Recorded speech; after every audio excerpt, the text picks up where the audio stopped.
Hey all, your OS reviews. Today we're taking a closer look at the Motorola G Stylus 2023. There are two iterations of this phone available, a base 4G LTE version that we're taking a look at today, and there's also a slightly higher end 5G variant that has a more powerful processor, but also comes at a more hefty price. Now when this phone was first introduced, it was met with a fair share of criticism, just because it seemed like a slight downgrade compared to last year's 2022 model when we're comparing just the specs. For example, the screen resolution dropped from 1080p to 720p or HD+, and also the RAM lowered from 6 gigabytes down to 4 gigs on this model. However, a lot of those shortcomings are much easier to swallow when we factor in the huge price reductions on this phone that have become available recently. During the holiday shopping season, Walmart had this on sale for as low as $40, which is just insane that you can get a smartphone that is as capable and well-performing these days for so little money. And this is on a prepaid carrier such as Straight Talk. It doesn't come with any contract either, and could also be an excellent choice if you're considering something like this as a backup phone, a phone for kids, or even using it as a media player. Probably the best smartphone when it comes to performance that you can find at this price point as a new phone here in 2023. So anyways, taking a closer look at the design, the G Stylus is constructed out of polycarbonate plastic, but still feels surprisingly sturdy. In fact, the frame here has a nice density to it, doesn't feel cheap or hollow at all, and part of that is probably contributed by the rather large 5,000 milliamp hour capacity battery inside. This is sufficient for 2 days of comfortable usage, if not longer, and in my personal experience, I've been able to average over 10 hours of screen on time. It tops up, by the way, at 15 watts using a Type-C port at the very bottom. Not the fastest, but not bad. The whole G Stylus line is unique because it's one of the few smartphones available these days with a built-in stylus. Granted, it's not going to be as powerful as on Samsung's previous Galaxy Note devices and now on Galaxy Ultra devices, which have a Wacom-based stylus that have pressure sensitivity as you're writing. It's a little bit more accurate and sensitive also for things like drawing and shading. In comparison, the G Stylus line, just like LG's previous Stylo line, are going to be much more bare bone. They're using pretty much a passive stylus, just a metal pen, and that just conducts your touch onto the display. So there's no pressure sensitivity, but still it's a surprisingly responsive experience just for simple note-taking. So in a way, I think there is room in the market for more of a mid-range smartphone, perhaps with also stylus capabilities. Again, you can either spend over $1,000 and get the Samsung Galaxy Ultras or something ultra budget like this, but in a way it just makes this phone even more special. There's a 3.5mm headphone jack as well, which is a rarity in this day and age. In fact, the phone does have expandable storage via a micro SD card slot to augment the 64 gigs of built-in storage. Furthermore, this phone has stereo speakers, which is a feature that I have very rarely come across in a budget phone, especially at this price point, and it makes a huge difference when you're actually listening to music and watching back videos. It's a lot more immersive. There's one at the bottom, and the earpiece serves as a second speaker. On the right-hand spine, you'll find the volume rocker as well as the power button / fingerprint reader, which is surprisingly fast and responsive. All the keys, although they're made out of plastic, do feel really tactile and nice to press on, no rattling of any kind. And on the very back here, we'll find the 50 megapixel primary camera, along with a 2 megapixel macro close-up lens and also an LED flash. So the secondary lens is not the most practical in the world. We would have preferred something like an ultra wide-angle lens instead. But overall, it's hard to complain, especially for a sub $40 phone at the end of the day, and that primary sensor is actually quite capable for what it is. We'll take a closer look at results later on. There's not too much of a hump here either. It's mostly flat. Again, I do like the finish of the plastic back here as well because it's slightly textured, making it a little easier to grip, kind of like frosted glass. It resists fingerprints better. You don't really need a case over this particular phone, and also shimmers and slightly changes colors as you're pointing it at the light. Now, one other area that I kind of like about the 2023 edition Motorola phones is that from a design perspective, it's a lot more uniform across their entire lineup. It's actually a similar strategy to what Samsung are doing as well, where even if you're looking at their more premium flagship-grade smartphones like the Edge Plus edition, you can tell that the design cues are not too different compared to this Moto G Stylus, which is on their ultra-budget side of the spectrum, compared to years past where the budget phones would have a completely different design that's not quite as beautiful. From afar, it seems like a much more expensive phone than it actually is. And then on the front, we have that 6.5-inch IPS LCD screen, which even though it doesn't have the highest PPI and it's not OLED, giving us true blacks, it still is quite contrasty as an LCD screen, offering pretty good viewing angles and impressively quite decent bezel sizes as well on the top as well as left and right corners. You do have a slightly larger chin at the bottom, but it's not bad at all, especially again in this price range. It's incredible how far we've come in terms of design cues, even on ultra budget phones these days. The front here, by the way, has a hole punch for the 8 megapixel selfie lens, and there's also the earpiece along with a proximity light sensor. Now the screen here has slightly curved 2.5D glass. When pointing it at the light just right, you can kind of make it out. It's a small, subtle detail, but it makes swipes and interactions actually feel just a little bit more smooth, and again, just really impressive to see that fit and finish on such a low-cost device. Plus, we have all the benefits of a flat panel in general, meaning no accidental touches or triggers as you're holding the phone. Again, at 6.5 inches, I wouldn't say it's necessarily a small phone, but it is better than many phablets on the market that are stretching 6.8 inches or even 7 inches in some instances, and as a whole, for a 5,000 milliamp hour capacity phone, it doesn't feel too heavy or chunky either, so quite usable for what it is. Now, software-wise, we're talking about Android 13, and Motorola's skin on top of the OS is actually quite light and unobtrusive. That being said, if you are picking up the Tracfone carrier variant of this device, you will find a fair share of bloatware. For example, there's a third-party weather widget along with Facebook, even Temu, along with 5 or 6 different games and streaming music apps that are pre-installed out of the box, which isn't great, but thankfully almost all of those programs can be either disabled or uninstalled, giving back the space. It just takes a couple of minutes for you to do some cleaning when you first get the device. I also will mention that the screen here is technically 90 Hz in terms of the refresh rate, so it's actually quite smooth as you're scrolling around. The processor here, being the MediaTek Helio G85, is a octa-core chip that is actually comparable to some Snapdragon 600 to lower 700 series processors, which is to say it's actually decent when it comes to just casual everyday use, as long as you aren't expecting the fastest frame rates 24/7. When it comes to more demanding tasks like gaming, for example, you'll actually be quite pleasantly surprised here. We have a handful of custom third-party apps from Motorola, which are actually quite interesting.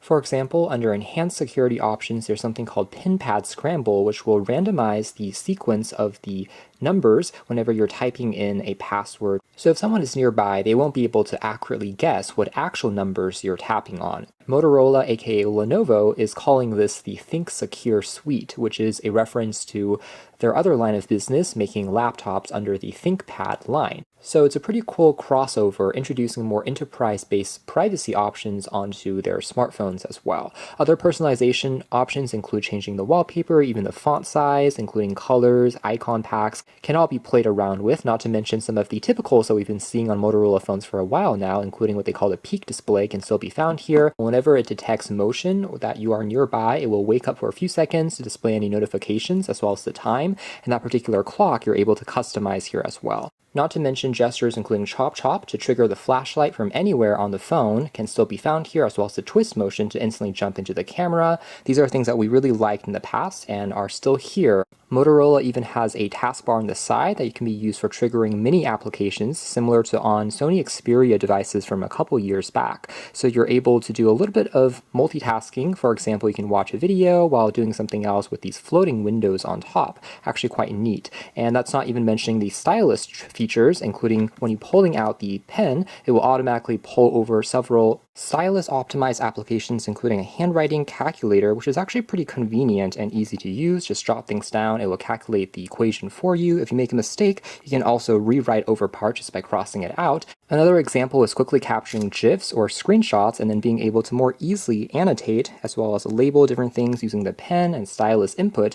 Not to mention, if the phone's display is turned off and then you pull out the pen, it will also start a new scratch pad for you automatically, and you're able to doodle along here even when the phone's display isn't necessarily unlocked, just using it as a quick memo pad in those emergency cases, and actually again working quite well. You're able to change the thickness of the line that you're drawing, and on the minimal line setting here, it actually is doing better than expected when it comes to the recognition. The sensitivity here is actually really not bad when it comes to even smaller line details, as you can tell here. For a passive stylus, that is surprisingly sensitive, and even has a little bit of palm rejection. So if I kind of put my finger here and then still write, it still seems to be doing okay, even though my hand is already on the display. Some of those software optimization aspects are done, again, a little bit better than I was expecting. You can also more easily erase things and even use the lasso tool here to highlight a certain section, move it around, as well as resize it, making it larger and smaller. The background here can also be changed to a grid layout, as well as the dot matrix layout, and even the color of the note can also be tweaked as well, depending on the type of memo or note that you're trying to save. Another optimization of the stylus is on any text box, you can actually tap over it to write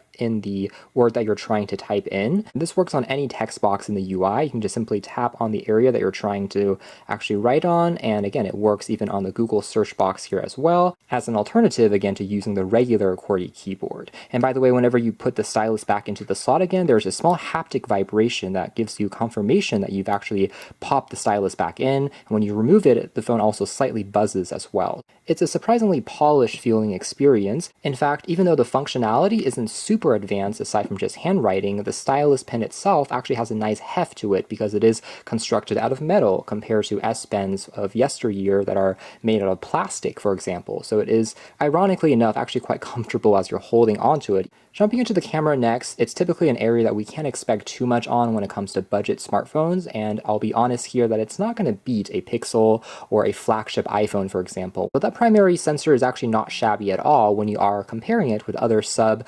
$100 budget phones on the market. The software here has plenty of features, including built-in Google Lens for detecting objects. You're able to instantly jump back and forth between the primary as well as the macro lens there. Additional filters to play around with on your shots. You can record video here up to 1080p resolution, the portrait mode for bokeh effects, and you can also adjust properties like ISO, even the focus, as well as white balance in the Pro mode. And there are more options. You can find a dual capture mode, which will use both the front and rear facing cameras simultaneously, and there's even a night vision mode that increases the exposure time a little bit to let in a bit more light and capture better results in more difficult conditions. Overall, I would say in moderately good lighting conditions, you can still get some very pleasant looking results, a little bit more on the neutral side when it comes to colors, although shutter speed might take just a split second longer as compared to on more powerful devices. Overall, it still is a perfectly, again, capable shooting experience for just sharing on social media and preserving your memories with. Here's also an example of the macro close-up lens, which again is not going to be the highest resolution when it comes to details, but can still be a fun novelty camera to play around with every once in a while. Now, one thing interesting I did find about the camera though is if you enter the power saving mode, it seems to disable some of the software processing, including the HDR algorithms, versus the exact same shot taken at the same time in the power saving mode. You can tell that the HDR will be automatically disabled essentially, resulting in a much darker looking result that might be closer to reality, but also tells you how much magic is happening behind the scenes using computational photography. So just a pro tip there to turn off the battery saving mode if you're trying to capture photos of the best quality using this phone. Kind of an interesting quirk that I haven't really seen on other devices in the past. As a final perk, some customizable wallpapers can also be played around with from Motorola, which is actually quite neat to see, especially on such a low-cost phone that shows off, again, the display here is actually better than you would expect looking at just the resolution alone, because the colors are vibrant enough and it's a pleasing enough screen-to-body ratio that still seems quite immersive. Reception quality on this phone was also excellent when it comes to dual-band Wi-Fi as well as Bluetooth and 4G LTE. Signal strength was generally very good, almost getting full bars in all instances, never really disconnected from the network. Same can be said about the built-in GPS reception quality, although this phone does not have built-in NFC, so no contactless mobile payment and also no Qi wireless charging, but I would say the latter is really expected again of a budget phone. Now speaking of, for the drag down notification shade, one software tweak that Motorola made here is you can actually tap once to really easily turn on and off Wi-Fi. I just point this out because it's quite frustrating that on Google's own Pixel smartphones, you have to tap twice just to turn on and off Wi-Fi. It actually requires a two-stage action, even if you just want to turn this on or off. It's something that Motorola actually fixed on their own software ROM. saving you an extra step, and actually it's more intuitive to use, which was quite surprising. So other functions here including a ultra dim mode, night mode, even live caption, generating a subtitle on video footage that may not have it for you automatically using onboard machine learning can all be found on here. These are some of the perks that have trickled down even on lower cost Android phones, which is great to see. Now this phone, by the way, also has built-in FM radio. You have to plug in a pair of headphones though to act as the antenna, but you can then listen to some radio if desired, and it's also rated to be splash resistant. You shouldn't really submerge it in water. Just getting it wet from, say, some sweat or rain outside, it should still survive. And just like on Google Pixel phones, you'll also find adaptive battery, which will learn your usage habits and further prolong the battery life using machine learning, detecting certain times maybe that you're not pressing the phone quite as hard and scaling down the CPU. There's also optimized charging here as well that will only charge the phone up to say 80% to prolong the battery health, which are rather unexpected for a budget smartphone like this. And even the startup animation is kind of fun, as it has a classic Motorola chime when first booting up. Hello, Moto. The built-in microphones on this phone are surprisingly very crisp and high quality. Whether it comes to voice memos or you're trying to record a snippet of music or an instrument, it actually sounds surprisingly full of detail and not tinny or distorted at all. That being said, one area this phone doesn't really stand out compared to other budget devices would be the haptic vibration motor being just merely average. It's not quite as tight compared to on flagship devices, but overall not bad either.